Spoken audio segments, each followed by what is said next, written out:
Sweat drenched Matthew's collar as the heavy oak doors of the executive suite clicked shut behind him. He was just a maintenance contractor, trying to feed his 7-year-old daughter.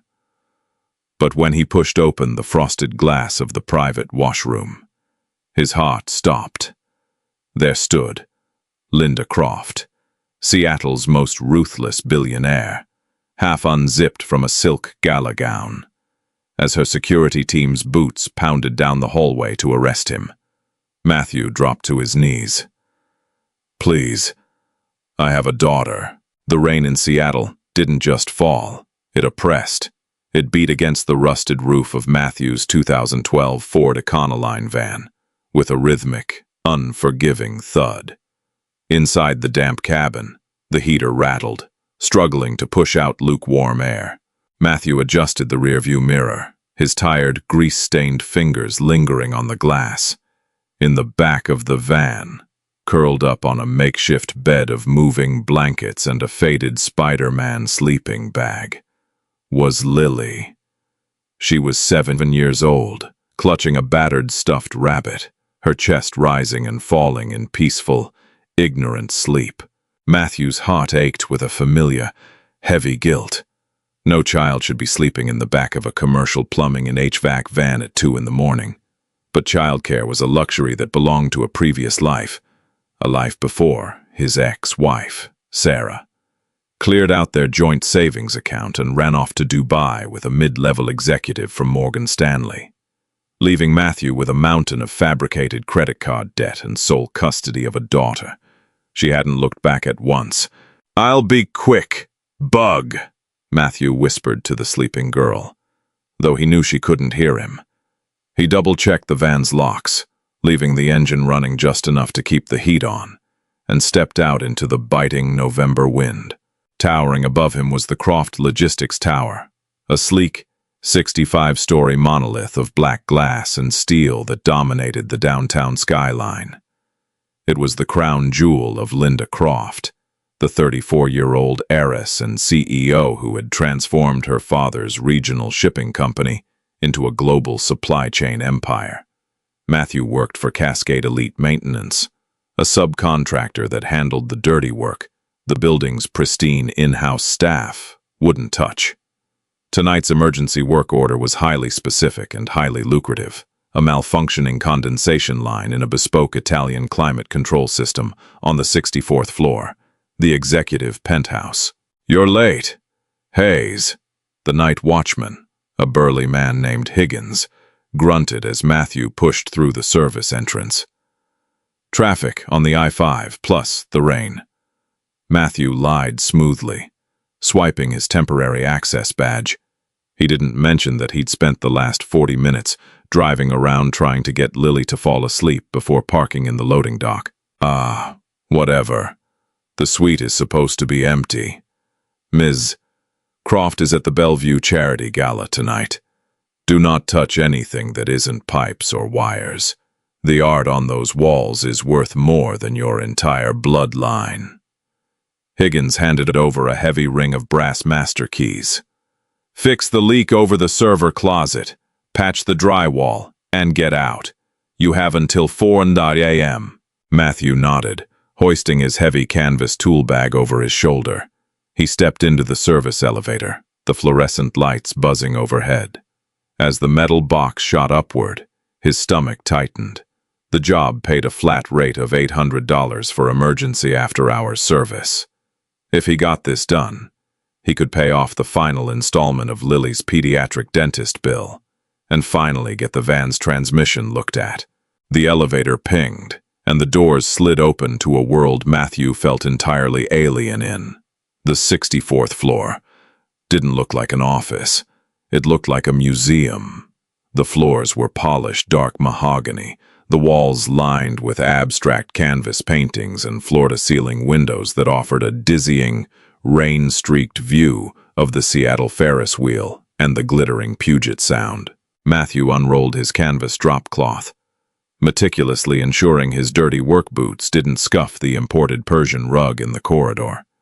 He located the utility access panel, tucked discreetly behind a false wall of books. The space was tight, smelling of ozone and expensive cedar. For the next hour, he was completely absorbed in his work, hands deep in the copper piping, soldering a hairline fracture in the high-pressure coolant line. He was so focused on the hiss of his blowtorch and the meticulous sealing of the pipe that he completely missed the soft, melodic ding of the private executive elevator at the far end of the hall.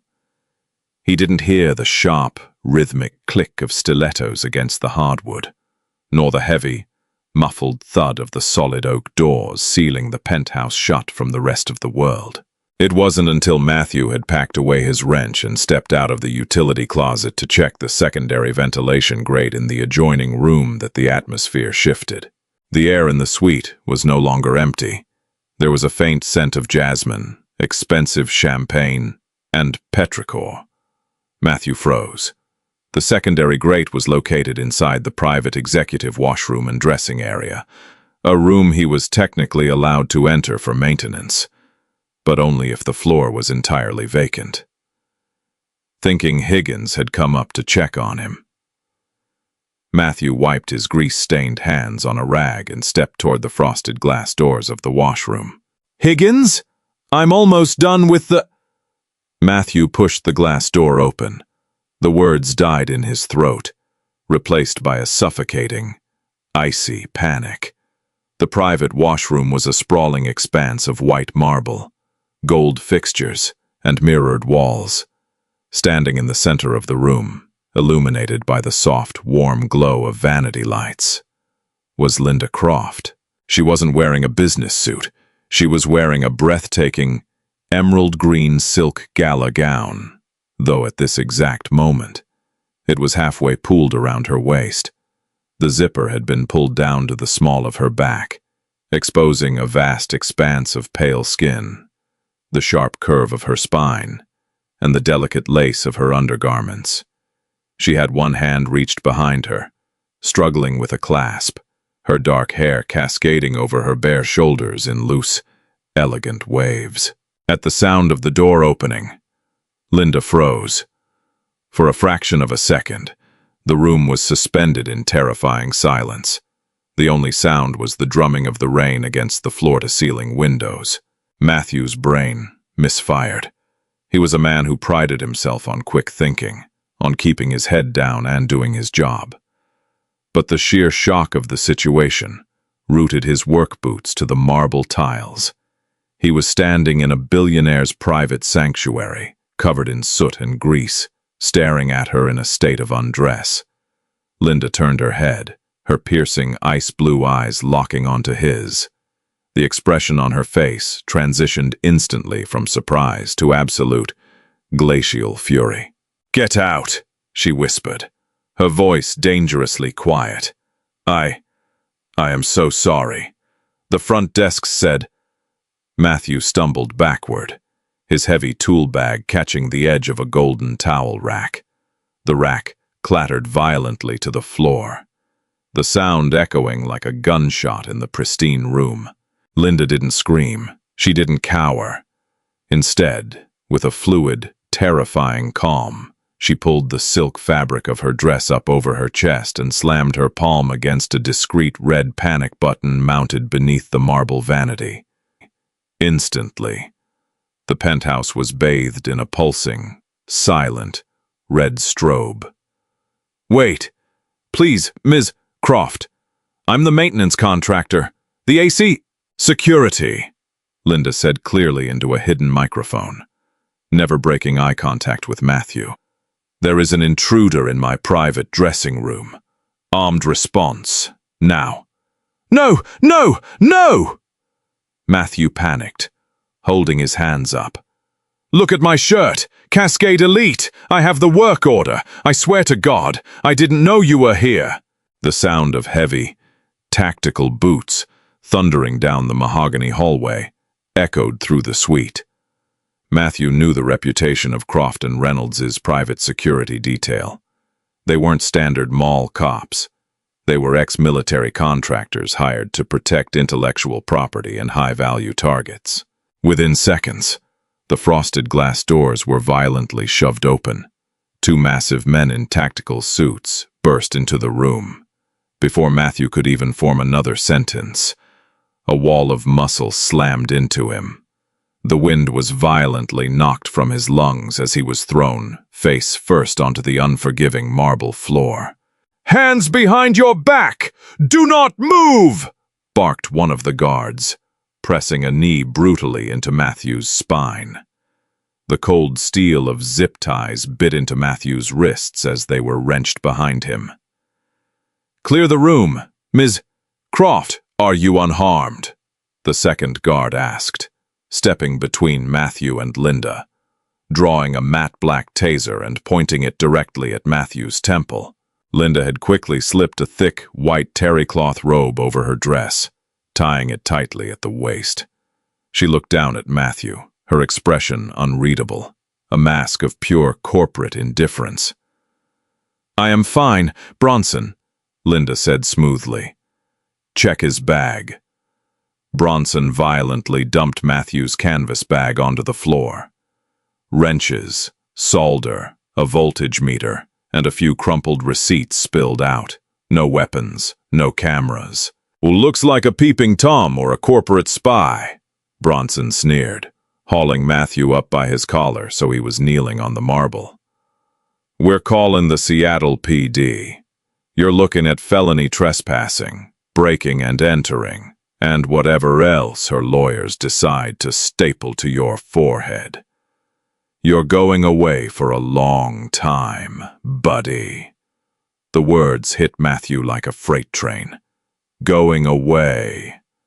Jail. His mind instantly flashed down 64 floors to the rusted Ford van sitting in the cold loading dock. Lily.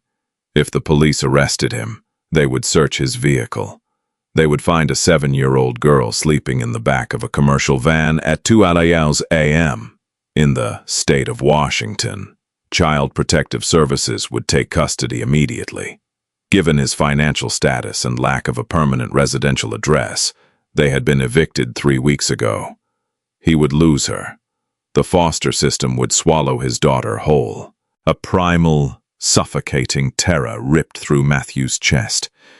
The indignity of the situation didn't matter. His pride didn't matter.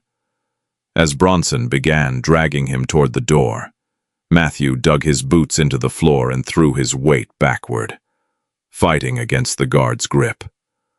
"Stop! Please!" Matthew yelled, his voice cracking, shedding every ounce of his stoicism. He looked directly past the guards, locking eyes with Linda Croft. "Please, don't call the police. You can fire me. You can beat me to a pulp. But please, I beg you. I have a daughter. She's downstairs in the van. If I go to jail tonight, they'll take her. They'll put her in the system. She has no one else. I have a daughter." Matthew's chest heaved, tears of sheer desperation stinging his eyes. He wasn't acting. He was a father staring down the destruction of his child's life. The room fell silent, save for Matthew's ragged breathing. Bronson scoffed, yanking on the zip ties. "Save the sob story for the judge. Scumbag, move."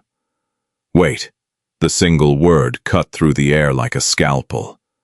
Linda stepped forward, her bare feet silent on the marble.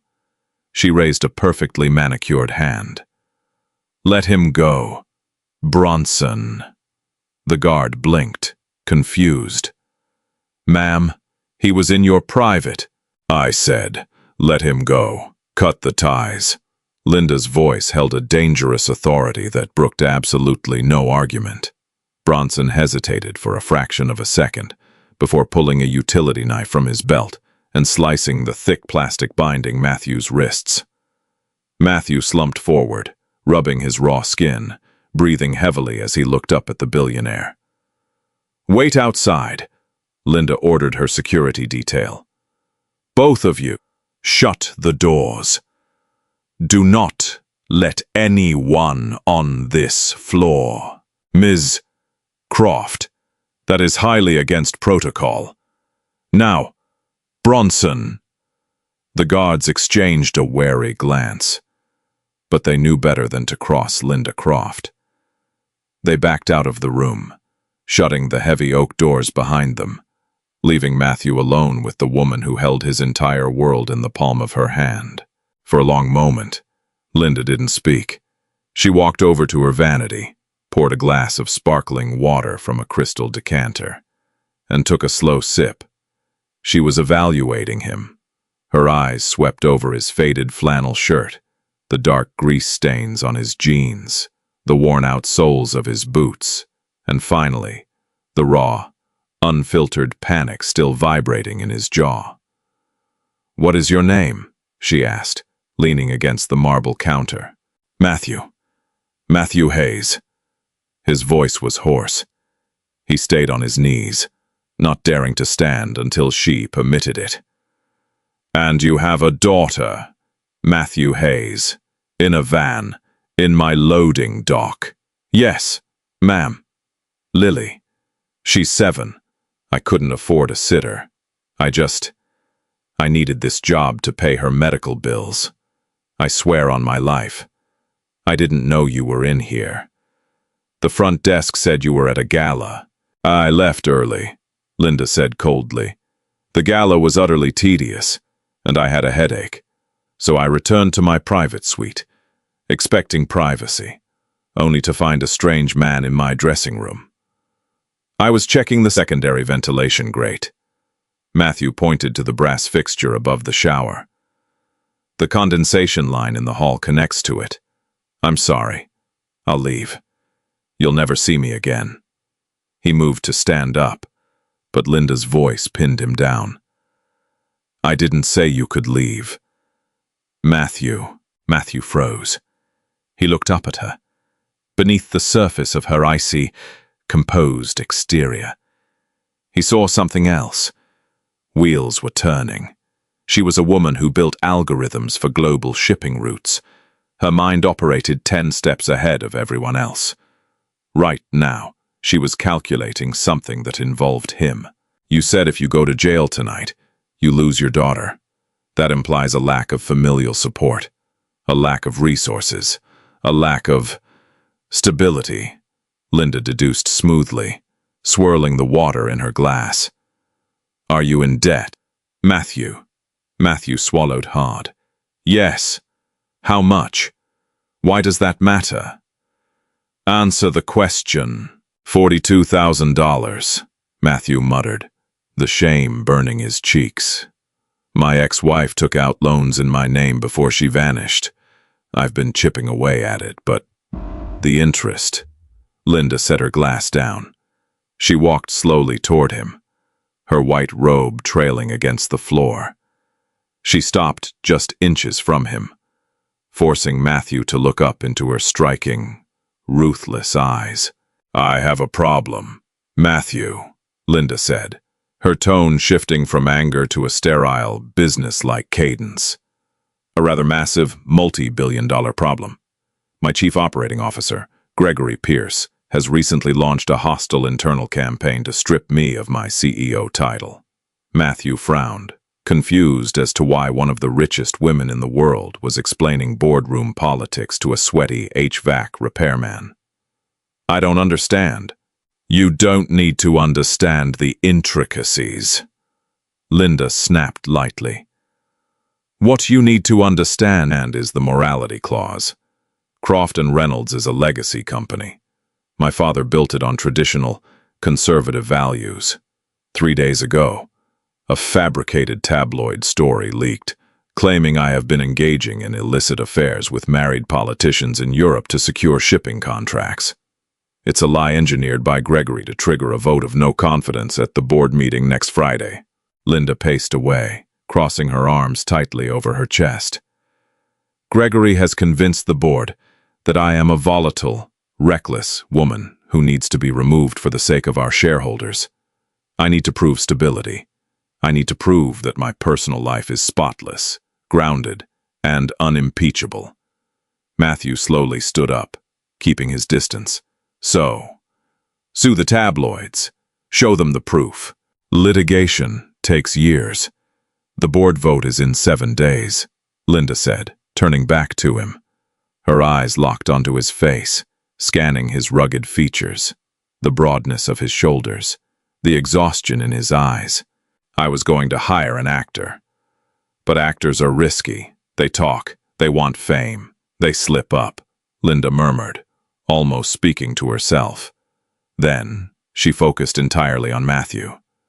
But a desperate, debt-ridden single father with absolutely nothing to his name, a man whose entire life and the custody of his precious daughter I could destroy with a single phone call to the Seattle Police Department. Now that is a man I can control. Matthew's blood ran cold. "What are you talking about?" "I am proposing a contract, Matthew," Linda said, walking over to a small mahogany desk in the corner of the room. She pulled out a blank sheet of embossed stationery and a heavy Mont Blanc pen. "You are going to become my fiancé." Matthew actually laughed, a short, breathless sound of sheer disbelief.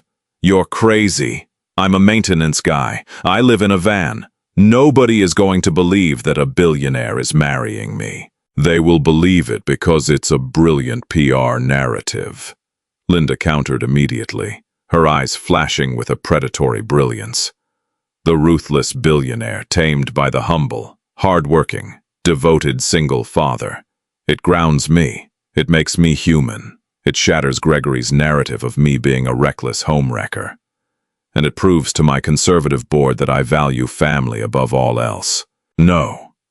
Matthew shook his head, backing toward the door. "No, I'm not getting involved in your corporate Game of Thrones. I'm taking my daughter and I'm leaving. If you touch that doorknob," Linda said, her voice dropping to a terrifying whisper, "I will press the panic button again. I will tell Bronson you assaulted me. You will be in a holding cell by 3 a.m., and Lily will be in a state-run group home by breakfast." Matthew's hand hovered over the brass handle. His breathing grew shallow. He looked at the woman standing across from him. She wasn't just beautiful. She was dangerous.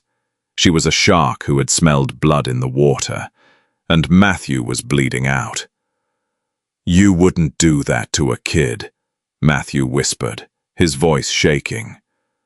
"Try me," Linda replied without a flinch. "My company is my life, Matthew. I will not let Gregory steal it from me.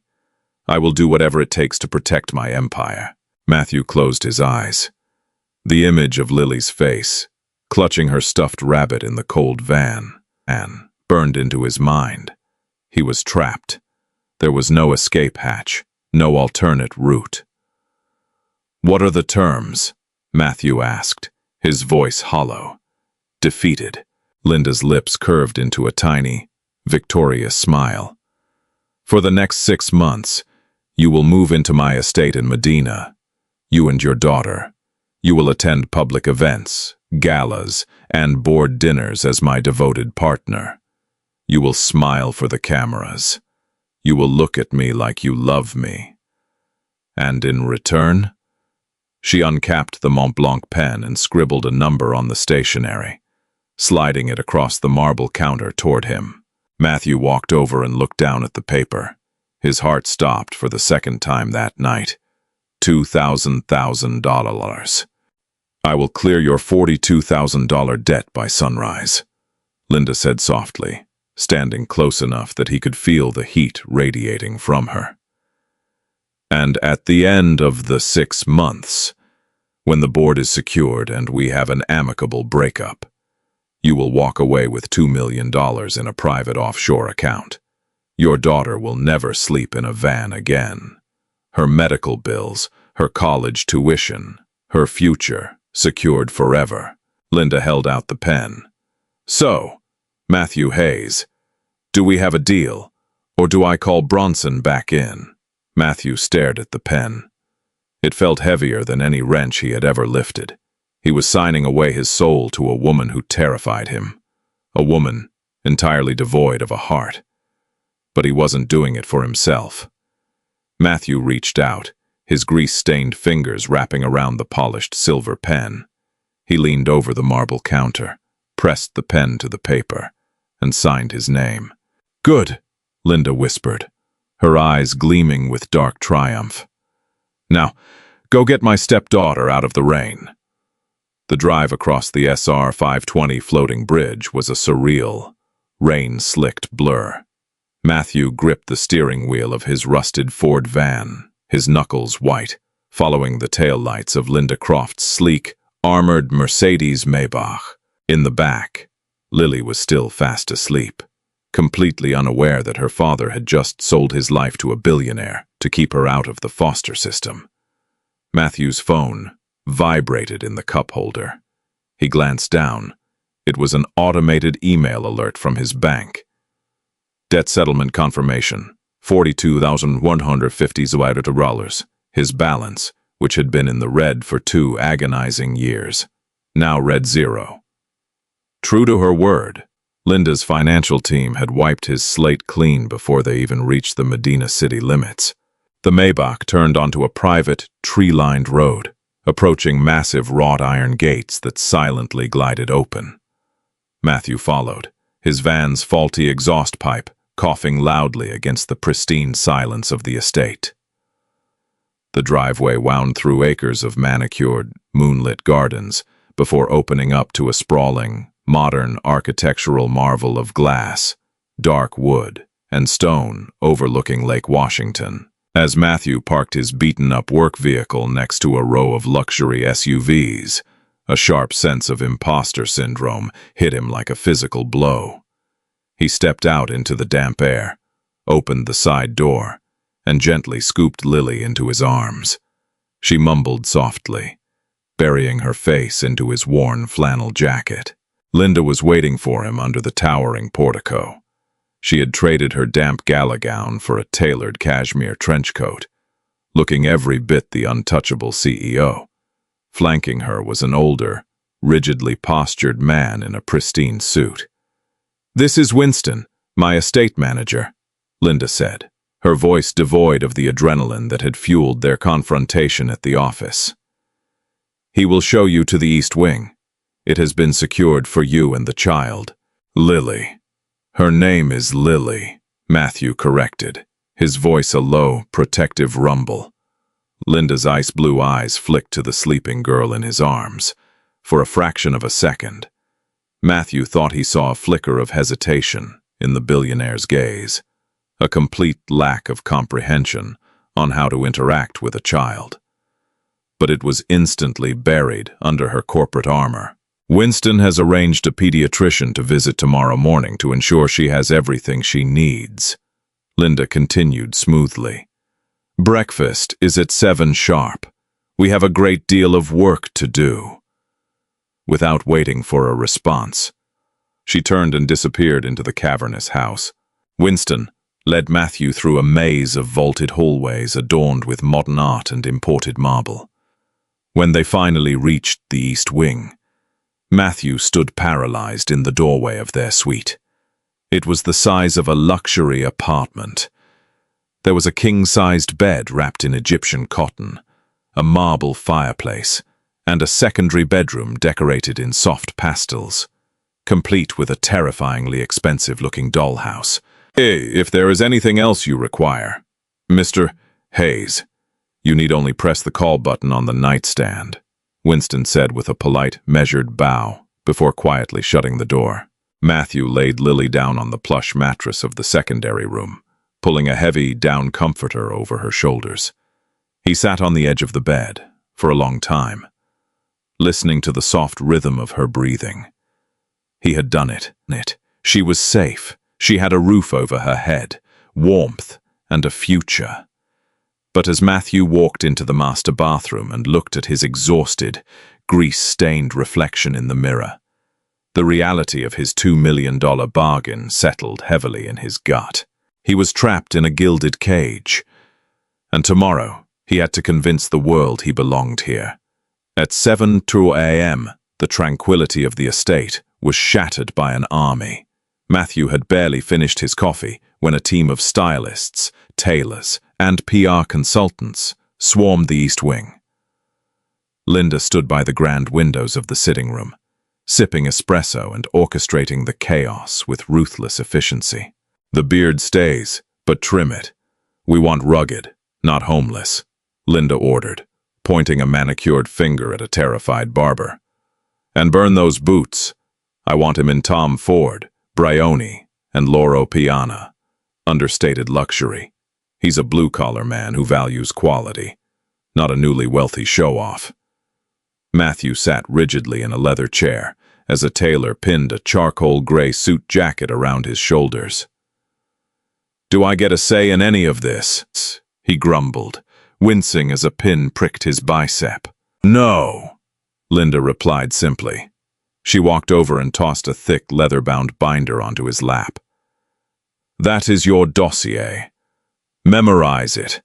Our fabricated meet-cute occurred 6 months ago. You were called in to repair the commercial espresso machine at a cafe in Belltown. I was behind you in line. I paid for your black coffee. We bonded over a shared appreciation for mid-century architecture. You do not know about my corporate holdings, nor do you care. You love me for me." Matthew flipped through the dossier, shaking his head. "This reads like a bad romantic comedy script. Nobody is going to buy this. Linda, Gregory Pierce is going to take one look at me and know I'm a fraud." "Gregory Pierce is a vulture," Linda snapped, her eyes narrowing. "He's been undermining me since my father died. He believes I am emotionally unstable.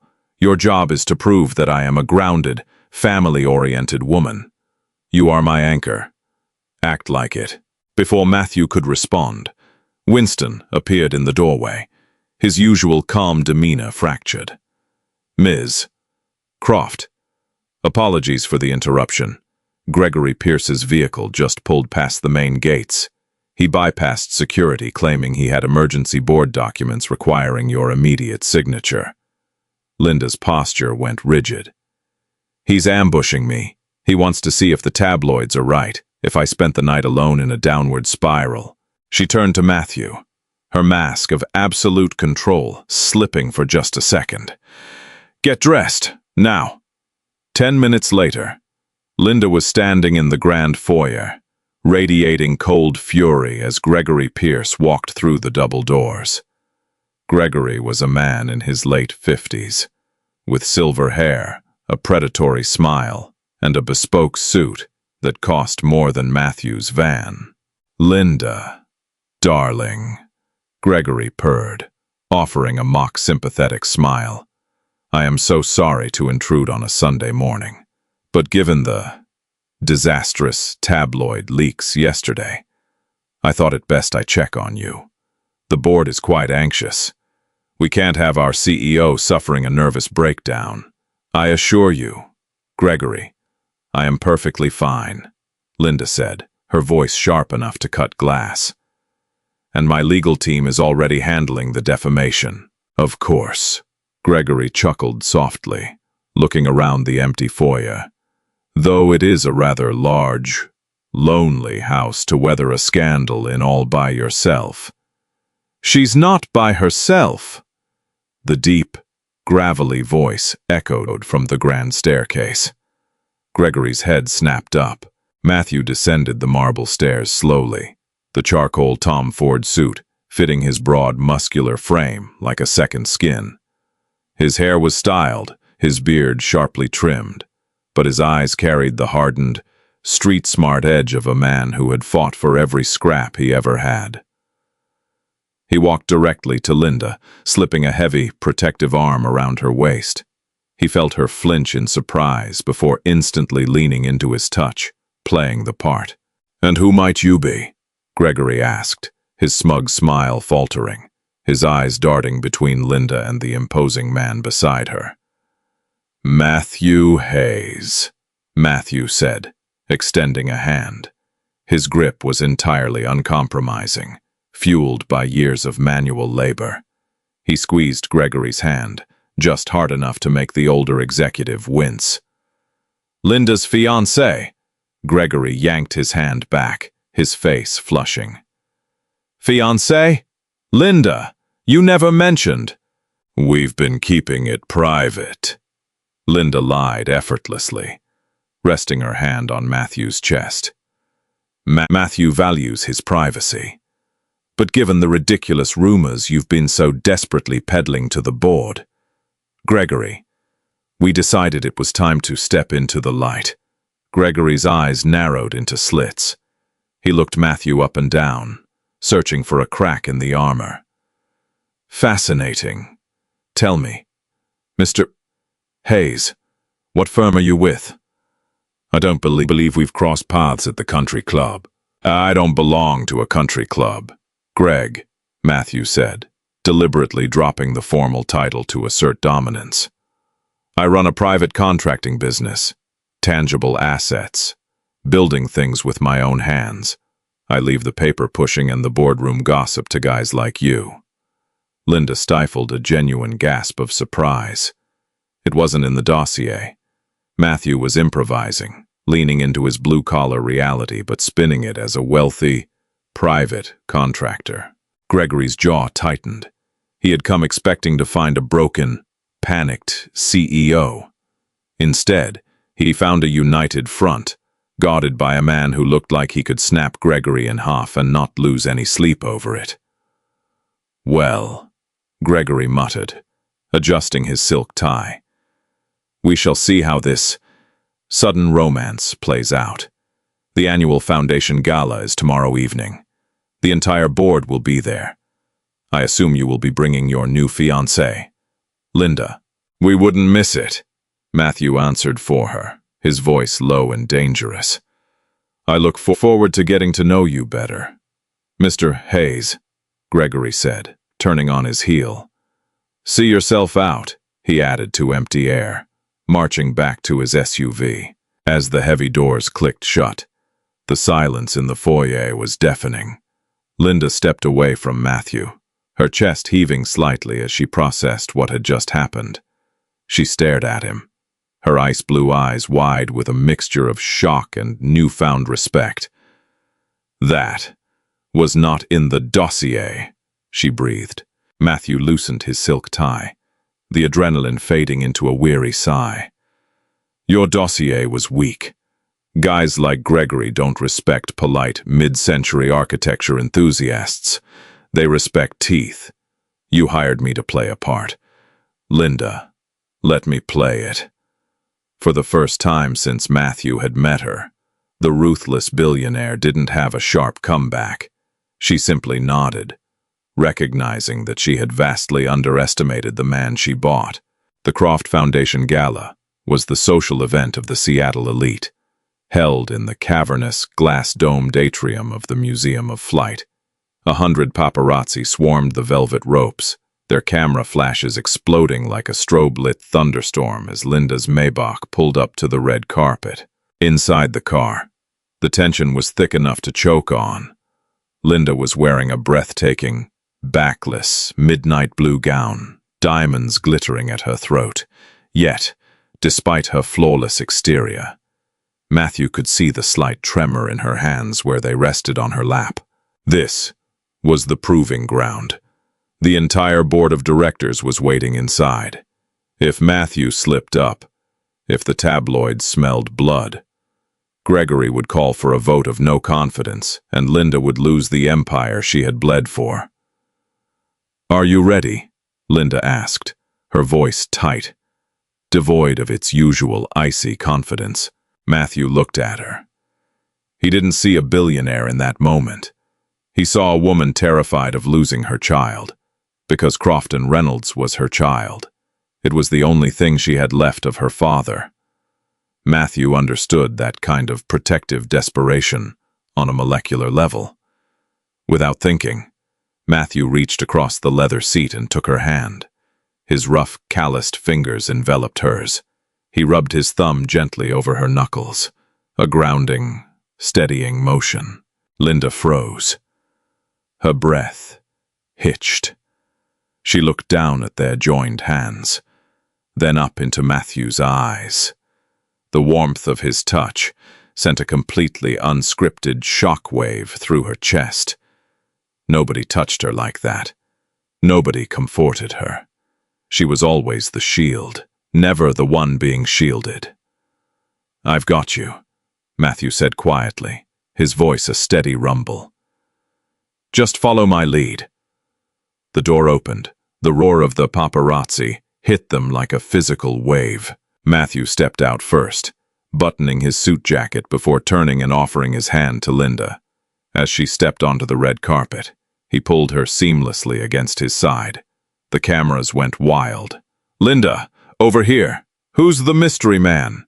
Is the engagement real?" Matthew ignored the shouts, keeping his posture relaxed, flashing a confident, easy smile as he guided Linda through the chaos and into the museum. The atrium was bathed in warm, golden light. Vintage airplanes suspended from the ceiling above hundreds of Seattle's wealthiest power brokers. Almost immediately, the crowd parted. Gregory Pierce was leading the charge, a predatory gleam in his eye, flanked by a tall, stern-looking man in his 70s. "Linda, my dear, you made it." Gregory smiled thinly. "Allow me to introduce Aidan Caldwell, chairman of the board." Caldwell was the most conservative, ruthless traditionalist on the board. He held the swing vote for the CEO position. He looked at Matthew like he was something scraped off the bottom of a shoe. "Ms. Croft," Caldwell said formally. "And this must be the sudden fiancé. Gregory tells me you are in manual labor, Mr. Hayes." The insult was thinly veiled. Linda opened her mouth to defend him, but Matthew squeezed her hand gently, silencing her. "I own a logistics and structural maintenance firm, Mr. Caldwell," Matthew said smoothly, offering a firm handshake. "We keep the high-rises from crumbling while the executives drink champagne." Caldwell's eyebrows shot up. A few nearby socialites gasped softly at the audacity. Gregory smirked, thinking Matthew had just hung himself. "So, you're a handyman. Tell me, Mr. Hayes, how does a handyman navigate the complexities of global supply chains? Or do you just let Linda do the heavy lifting while you enjoy the perks?" Matthew didn't flinch. He took a sip of his sparkling water and locked eyes with the chairman. "Supply chains are just pipes, Greg," Matthew said, his voice carrying easily over the jazz quartet playing in the background. "You move pressure from point A to point B without blowing a valve. The problem with guys in bespoke suits is they stare at spreadsheets all day. But they don't know how to tighten a bolt when the system actually leaks. Linda knows every bolt in this company. She grew up on the loading docks with her father. She doesn't just manage the company, she understands its foundation. That's why she's the CEO, and why you're just the guy complaining about the plumbing." A heavy, stunned silence fell over their circle. Then, Aidan Caldwell let out a booming, chest-deep laugh. "Pipes!" Caldwell chuckled, slapping his knee. "I like that. You know, my grandfather started our steel mill in a dirt-floor garage. He used to say the exact same thing about the Harvard boys trying to run the floor." Caldwell beamed at Matthew. "You have a good head on your shoulders. Son, Linda, you've chosen well. A man with dirt under his nails and a spine. Exactly what this family needs." Gregory's face turned the color of bruised plum. He stammered, trying to regain the upper hand. But Caldwell had already turned away, launching into a story about vintage American muscle cars with Matthew. For the next 2 hours, Matthew was flawless. He charmed the board, deflected invasive questions from reporters, and kept Linda laughing, a genuine, unforced laugh that made the paparazzi snap frantic photos of the blissfully in love couple. When they finally retreated to the Maybach at midnight, the adrenaline crashed. Linda sank back into the leather seats, kicking off her heels. She turned to look at Matthew, the streetlights illuminating the sheer awe on her face. "You completely neutralized Gregory," she whispered, shaking her head. "Caldwell is going to vote in my favor. You saved my company tonight." Matthew. We had a deal, Matthew said softly, loosening his tie. It was more than a deal tonight, Linda said, leaning closer. The air in the back of the car suddenly felt incredibly thin. The scent of her jasmine perfume mixed with the rain outside. For a moment, the fabricated contract vanished. Linda looked at his lips, her heart hammering against her ribs. Matthew's breath hitched, the line between fake and reality blurring dangerously as he leaned in. Bzz, zzz, zzz. The harsh vibration of Matthew's cell phone shattered the moment.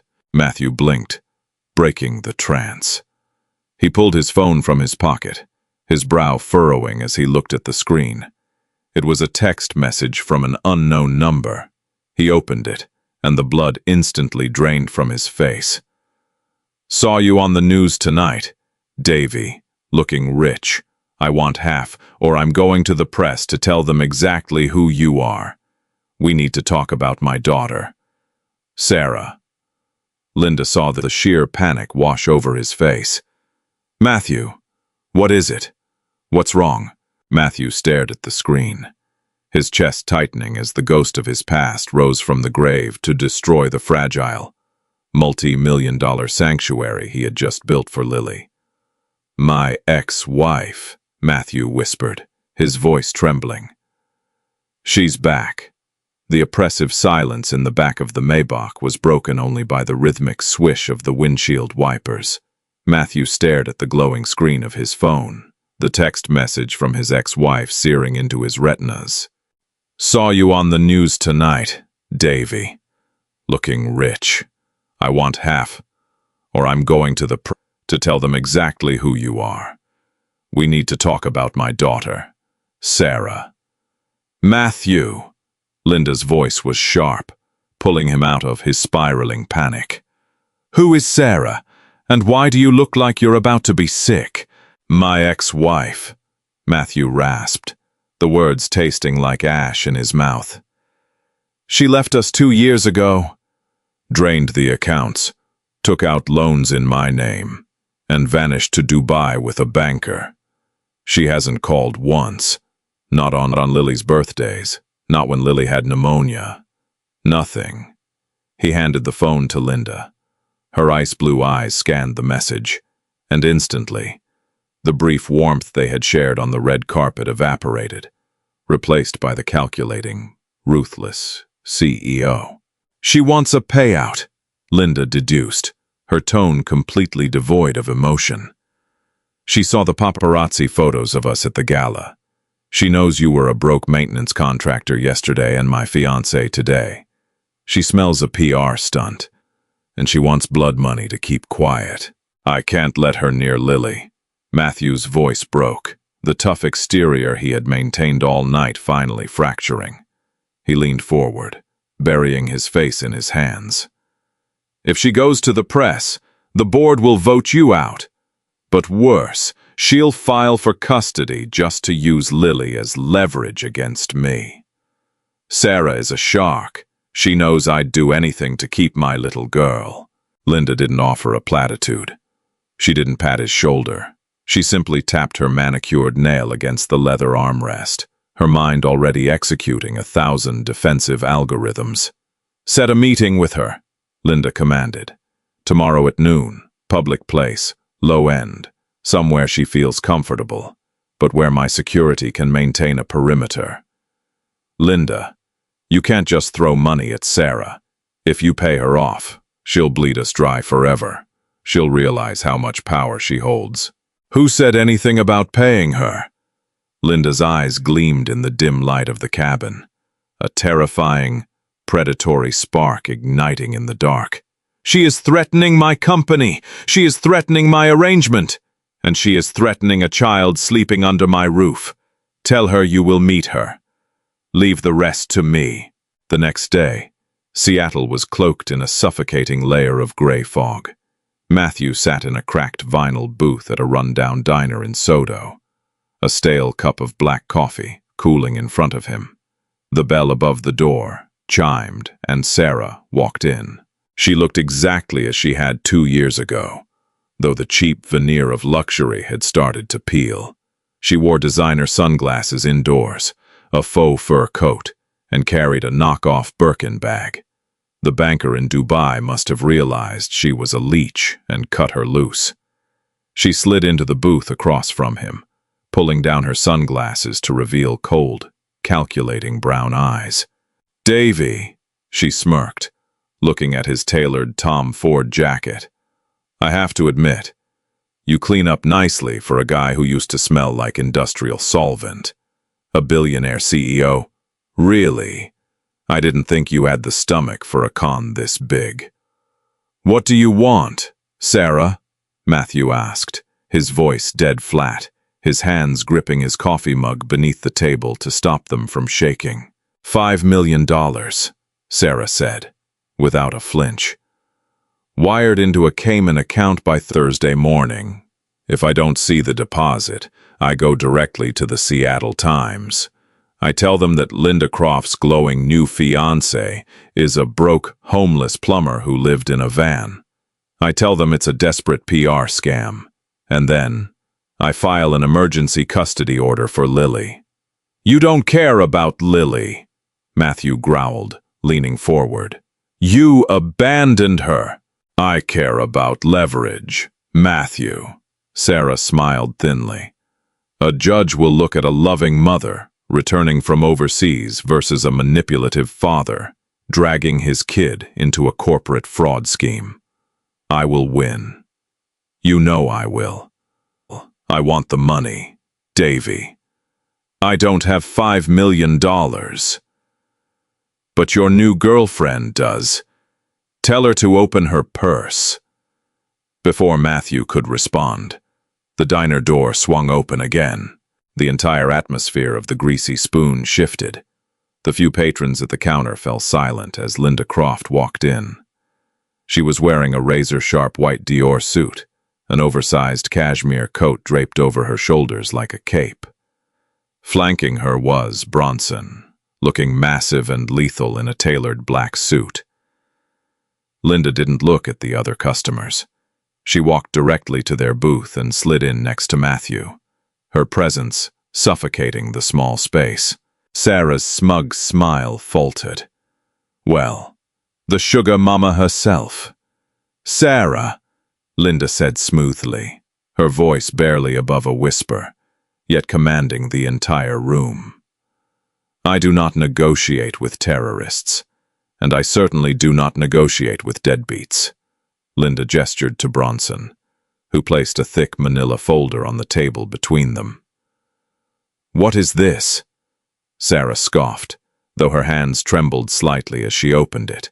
"That is a heavily documented trail of your life for the past 24 months, Linda explained, sipping from a glass of water she hadn't ordered. "It includes the fraudulent wire transfers you made from Matthew's accounts. It includes photographs of your extensive narcotics use in Dubai.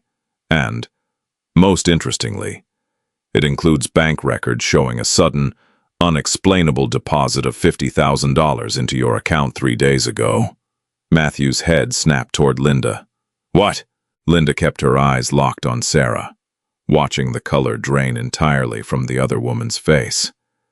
"You didn't just stumble upon our photo in the news, did you, Sarah? You were paid to come here, paid by my chief operating officer, Gregory Pierce. He tracked you down to be his star witness and blow up my life." Sarah swallowed hard, slamming the folder shut. "You can't prove any of that. I have a team of corporate lawyers who bill $1,000 an hour." Linda leaned in, the ice in her voice freezing the air in the booth. "I can prove that the sky is green if I want to. If you go to the press, I will not just sue you for extortion and defamation, I will bury you in litigation until you are bankrupt. I will ensure every prosecutor in the state of Washington sees the financial fraud you committed against your ex-husband. You will spend the next 10 years in a state penitentiary." Sarah was shaking now, her bravado shattered against the immovable wall of Linda's power. "Now!" Linda said, standing up and smoothing her pristine white jacket. "You will leave Seattle today. You will sever all contact with Gregory Pierce. You will never speak to Matthew, nor look at Lily again. If I even catch a rumor of your shadow in this time zone, I will ruin you. Do we understand each other?" Sarah didn't speak. She grabbed her fake Birkin bag, scrambled out of the booth, and practically ran out of the diner into the pouring rain. Matthew sat completely stunned. He looked at Linda, his chest heaving with relief and sheer awe. "How did you find the wire transfer from Gregory?" "I am a billionaire.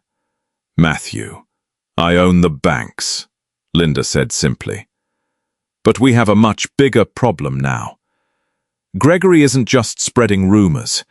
He's actively orchestrating corporate espionage to destroy me. He's going to use this board meeting on Friday to execute a hostile takeover, and we need to cut the head off the snake." The next 48 hours at the Medina estate were a war room.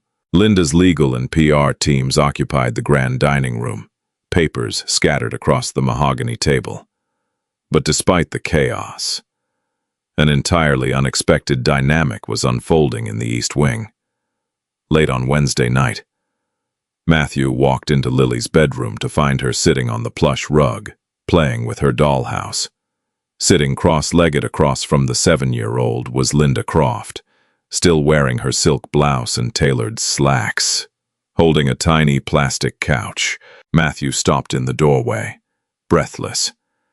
"No, Linda, the couch goes in the living room, not the roof," Lily giggled, her bright eyes shining with genuine joy. "I prefer an open-air concept, Lily. It maximizes the property value of the dollhouse," Linda deadpanned, though a soft, undeniable smile tugged at the corner of her lips.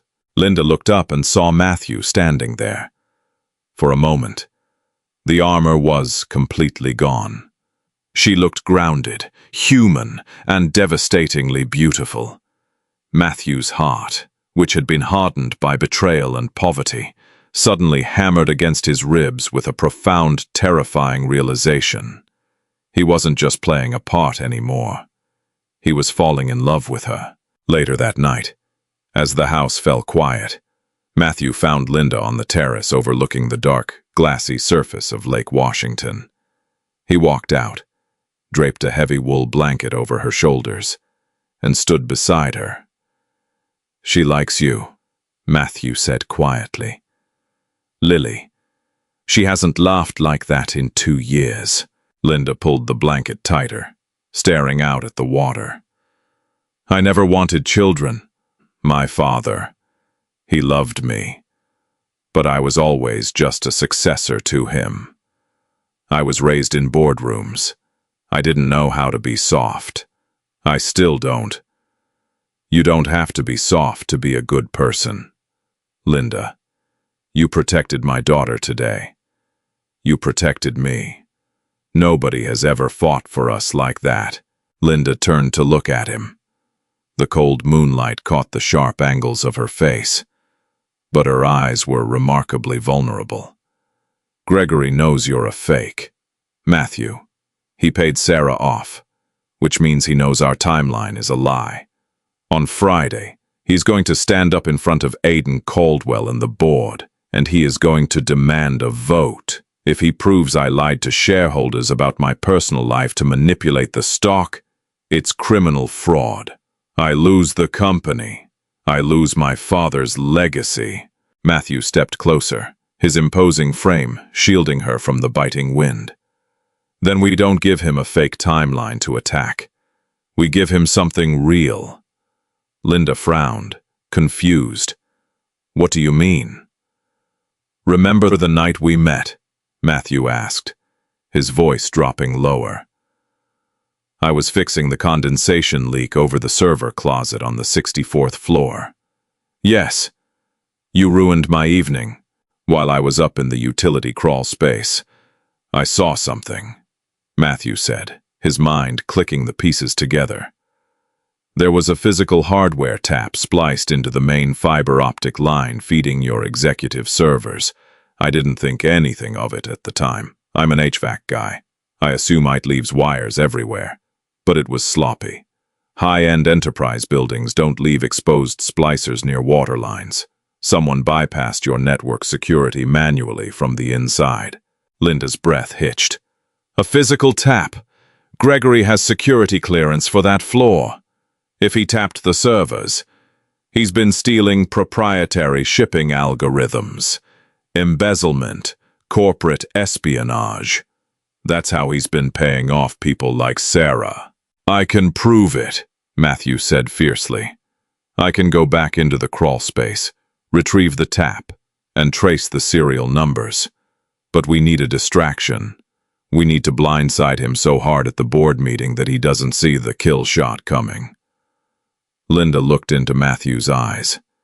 The space between them had vanished. They were breathing the same air, entirely tethered to one another. He's going to attack the validity of our relationship, Linda whispered, her gaze dropping to Matthew's lips for a fraction of a second before returning to his eyes. If we are engaged, it's a PR stunt, a promise that can be broken. Then we don't be engaged, Matthew murmured, his hand slowly reaching up to cup her cheek. His thumb brushed over her skin, marveling at how someone so fierce could feel so fragile in his hands. Marry me, Linda. For real. Real. Legally, if we walk into that boardroom with a marriage certificate, spousal privilege, and a legally binding union, they can't touch you, and Sarah can never touch Lily, because Lily will legally be the daughter of a billionaire. Linda's heart stopped. A real marriage. A legally binding contract to a man who, just 5 days ago, was a stranger in a rusted van. It was reckless. It was insane. And it was the easiest decision she had ever made. She leaned up, pressing her lips against his. The kiss was explosive, a collision of desperation, adrenaline, and undeniable. Burning chemistry, Matthew's arms wrapped around her waist, pulling her flush against his chest, anchoring her in the storm. She kissed him back fiercely, her hands tangling in his hair. A silent vow sealed in the cold Seattle night. Tomorrow, Linda breathed against his lips. We get a judge. We do it tomorrow. Friday morning arrived with the ominous weight of an execution. The Croft Reynolds boardroom was a sprawling cathedral of glass and steel on the 65th floor. 12 board members, including the imposing chairman, Aidan Caldwell, sat around a 50-foot polished mahogany table. Gregory Pierce stood at the head of the table, wearing a triumphant, venomous smile. The heavy doors opened, and Linda walked in. She wasn't wearing a defensive suit. She wore a stunning, understated black dress, radiating absolute power. 2 steps behind her was Matthew, wearing a sharp navy suit, carrying a sleek metal briefcase. Ah, Linda, and the handyman, Gregory sneered as they took their seats. How touching that you brought your prop to the execution. Let's get this over with. Gregory, Caldwell grunted, adjusting his glasses. You called this emergency meeting. You claim to have evidence of gross misconduct by our CEO. I do, Aidan, Gregory said, pressing a button on a remote. The massive screens on the wall flickered to life, showing bank statements and tabloid clippings. Over the past week, Ms. Croft has paraded this man around as her fiancé to prove her stability. It is a lie.